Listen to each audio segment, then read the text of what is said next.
problems. They're always focused on their own issues. Yeah. Do you agree with that? Well, the way you get rich is you solve other people's problems. Right. That's how you create value. Yeah. Right. Yeah. If you could cure cancer today, you'd be a trillionaire. You'd be an instant trillionaire.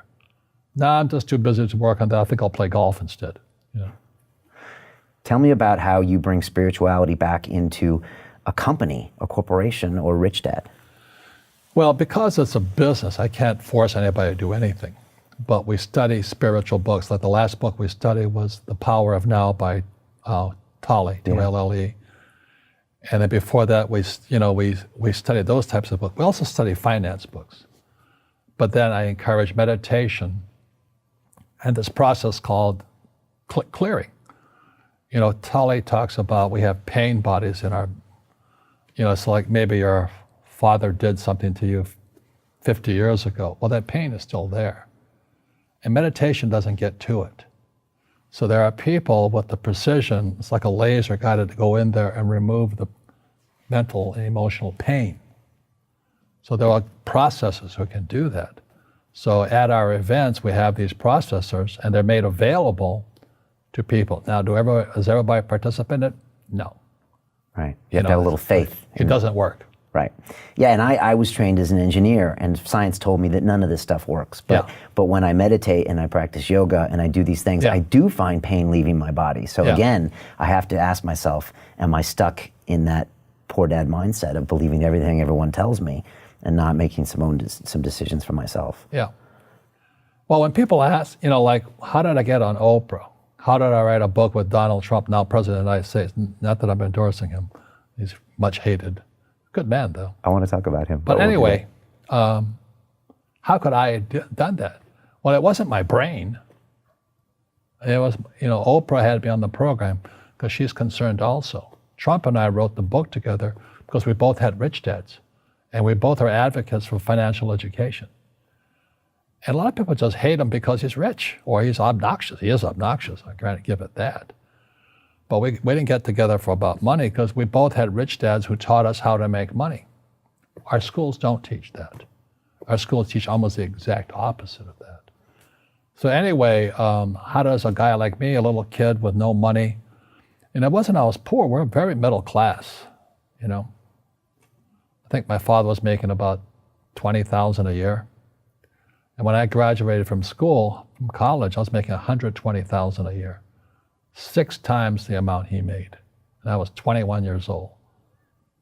And he goes, how'd you do that? I said, I didn't go to the same school you went to. You used your mind in a different way. No, I just followed my heart. Okay. I went to school to be a ship's officer to sail. So I sailed all over the world. And back this was in the 60s, if you sailed into the war zone, Vietnam, which I did, you got double the pay and no taxes. So that's how I was making $120,000 a year. And I come back, my father's still making $20,000 a year. I'm making $120K.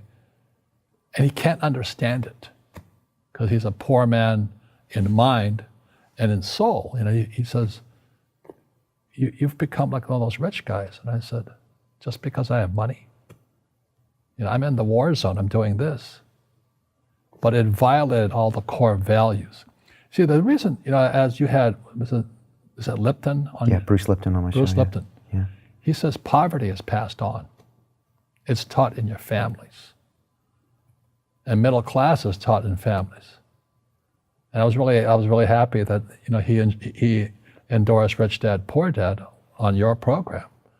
Because he says, I was taught by a rich man. And so the people right now who are sitting at home, who are struggling financially or worried about money or unhappy, they may be making a lot of money, but unhappy with what they're doing, it was probably taught to you.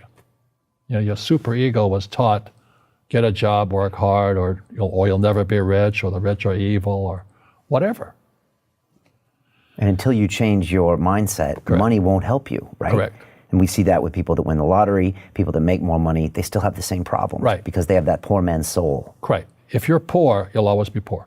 That's really hard for people to understand. Yeah, the money will disappear that fast. Just like most pro athletes, they make millions of dollars, and 65% are bankrupt 5 years later. It's because they come from poor families. Now you tell them that, they get very angry at you. It's the rich fault. It's you guys ripped me off and government ripped me off. But unfortunately, what Mr. Lipton was saying, it's passed down genetically. That's the frightening thing. So what Mr. Lipton was saying, what Trump and I are saying, and what Jim Rickards and Nomi Prinz and we're saying, we got to change what we teach our kids. Right. Try to change that soul, that DNA, and introduce a real different mindset. Yeah. Well, they've got to teach them, as Einstein said, imagination is more important than knowledge. Yeah, but you got to have the basic knowledge of taxes, debt, financial statements, and all that. If you don't want to learn it, I can't help you. So my poor dad never wanted to learn what my rich dad was teaching me. Right. You wrote books with Trump because you both were passionate about teaching this knowledge. You both had rich dads